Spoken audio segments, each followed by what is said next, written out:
Halo semua, selamat datang kembali di channel Fast Movie. Di video kali ini Fast Movie akan melanjutkan kembali episode 2 season kedua dari serial Narcos. Di episode lalu kita bisa melihat bahwa Gaviria secara terang-terangan tak akan lagi melakukan negosiasi dengan Escobar. Bahkan kini Gaviria akan memberikan hadiah sebesar 1,4 juta dolar atau sekitar 20 miliar rupiah bagi siapapun yang memberikan informasi yang mengarah ke penangkapan Pablo. Seperti apakah kelanjutannya? Akankah Pablo takut dengan ancaman Gaviria ini? Ya udah, tanpa berlama-lama kita langsung aja masuk ke alur filmnya. Yo soy Pablo Emilio Escobar Gaviria.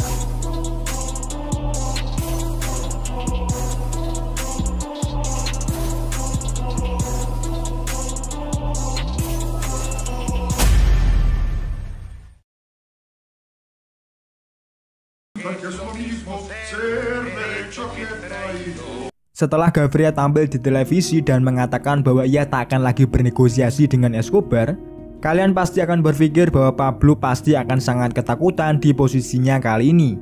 Namun nyatanya tidak seperti yang kalian pikirkan. Bagi Escobar, statement Gaviria di televisi bagaikan tawaran pembuka, sehingga Pablo mencari cara untuk merespon statement tersebut. Pablo kemudian mengundang seorang jurnalis, di mana dalam wawancara tersebut Pablo mengungkapkan bahwa ia sangat menyesal karena telah kabur dari penjara. Hal ini Pablo lakukan karena saat itu pasukan khusus melepaskan tembakan, sehingga Pablo tak ada pilihan lain selain kabur demi melindungi nyawanya sendiri. Pablo kemudian bersedia untuk kembali masuk ke dalam penjara manapun, meski penjara itu sangat kecil dan sederhana. Respon Gaviria saat mendengar wawancara tersebut menunjukkan bahwa ia sama sekali tak peduli dengan tawaran Escobar. Namun Pablo ternyata tak mengirimkan pesan itu hanya kepada Gaviria saja. Hal ini karena Pablo tahu bahwa kini permasalahannya sudah menjadi permasalahan politik internasional. Di dalam benaknya, Pablo merasa bahwa ia masih bisa melakukan negosiasi dengan para tokoh politik internasional. Namun masalahnya Presiden baru Amerika George Bush punya rencana sendiri untuk menangkap Escobar. Pertama, ia mengganti duta besar baru seorang mantan marinir bernama Arthur Crosby. Kemudian George Bush mengirimkan anggota CIA terpilih yang tahu cara untuk bermain kotor bernama Bill Stegner.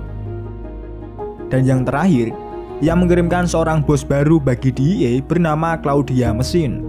Dalam rapat tertutup ini, duta besar Amerika memperkenalkan orang-orang baru untuk tugas yang tak lain adalah menangkap Escobar.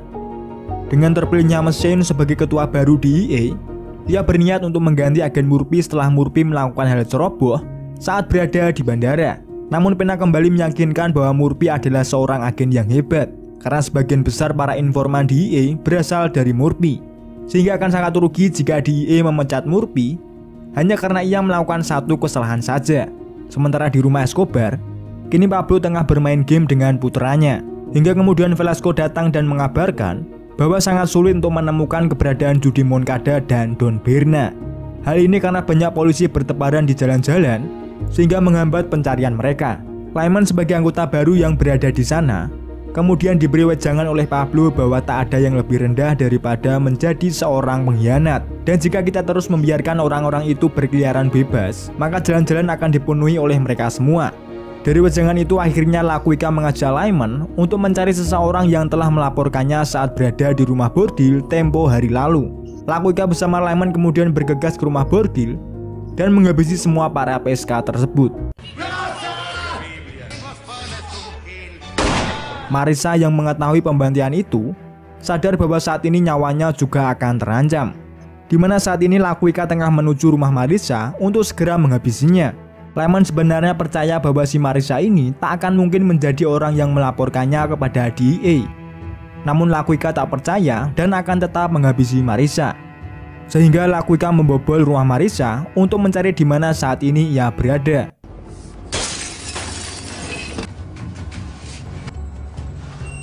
Dan saat menggeledah rumahnya, Lyman sebenarnya melihat Marissa yang saat ini tengah bersembunyi. Namun Lyman berbohong kepada Quika bahwa saat ini Marissa pasti tak ada di rumahnya karena hari ini masih jamnya bekerja. Sementara itu Marissa yang kini mengetahui bahwa nyawanya terancam, ia kemudian pergi meninggalkan Madeline. Sementara saat ini Duku tengah mengatur pertemuan dengan seorang tokoh politik penting di Kolombia, seorang jaksa agung. Gaviria memang pernah mengatakan bahwa pemerintah tak akan bernegosiasi dengan Escobar.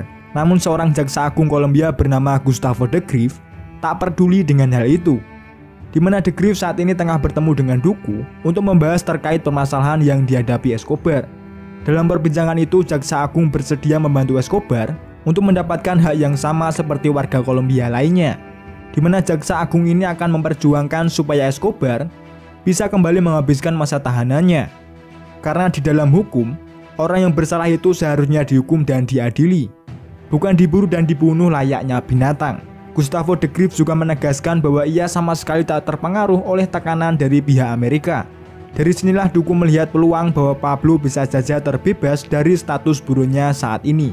Gaviria yang mengetahui kabar berpihaknya jaksa agung ini dengan Escobar tentu tak ingin kalah untuk mendapatkan dukungan lebih banyak, di mana Gaviria bersedia menerima bantuan dari manapun sumbernya, asal dengan satu tujuan, bisa membekuk Escobar. Sehingga kini DEA ditempatkan di basis Carlos Holguin, pusat operasi militer untuk menangkap Escobar. Tanya itu, bahkan kini CIA, Central Aspect, dan tentara ditempatkan di satu atap yang mana semua yang terkait dalam kasus Escobar terpusat di Carlos Holguin. Setelah Gaviria mengumumkan imbalan 1,4 juta dolar untuk penangkapan Pablo, ratusan telepon bodong masuk ke operator sengaja untuk ngeprank para petugas.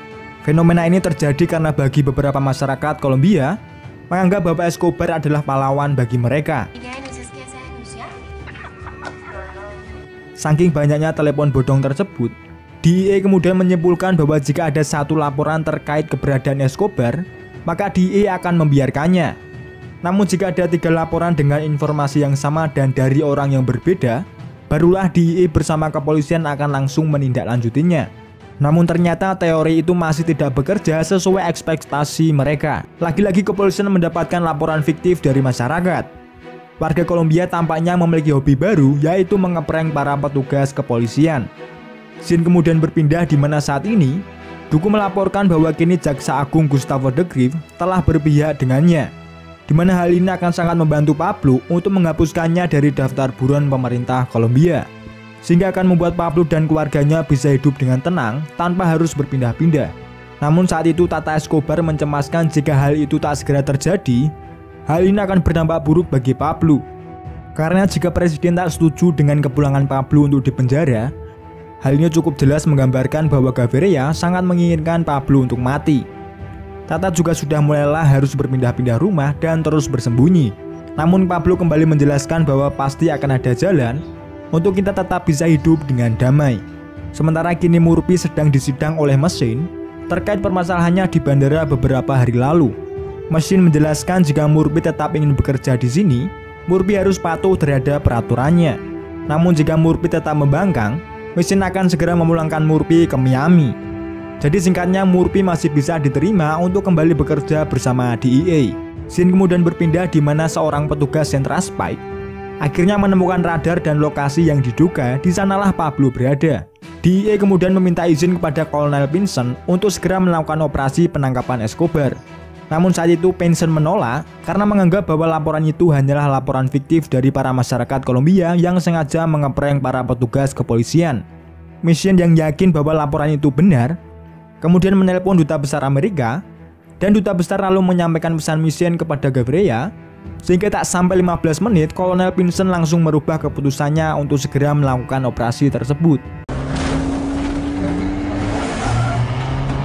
Anak buah Pablo yang mengetahui pergerakan dari para kepolisian ini kemudian membangunkan Pablo untuk segera pergi dari tempat ini. Pablo kemudian kabur dari tempat ini melalui terowongan di belakang rumahnya yang sudah Pablo siapkan jauh-jauh hari untuk pelariannya. Sehingga saat polisi mendobrak pintu rumah Pablo, rumah itu sudah kosong dan tak memiliki tanda-tanda Pablo berada di sana. Pablo lagi-lagi berhasil lolos dari operasi besar ini. Pablo kemudian memilih tempat persembunyiannya di salah satu rumahnya, di mana di sana Tata Escobar meluapkan kekhawatirannya, mengingat tadi malam polisi hampir saja menangkap Pablo. Jika saja Pablo telat beberapa menit, mungkin malaikat maut sudah menjemput Pablo tadi malam. Tak bisa dipungkiri bahwa Pablo memang ahli dalam melarikan diri dari kejaran polisi. Bertahun-tahun DEA memburu Escobar, hanya beberapa kali mereka nyaris menangkapnya. Dan setiap DEA hampir menangkap Pablo, Pablo menjelma menjadi seorang yang sangat berbahaya. Seperti saat ini, di mana Pablo menyuruh anak buahnya untuk melakukan penyerangan kepada pihak kepolisian. Banyak polisi yang tergeletak tak bernyawa dalam insiden penyerangan tersebut. Gaviria dan Eduardo yang melihat berita ini di televisi hanya bisa menghela nafas karena tak tahan dengan perang yang kembali terjadi. Karena banyaknya korban berjatuhan, kini Carlos Holguin berubah menjadi rumah sakit darurat bagi para polisi yang terluka. Dan episode 2 bersambung.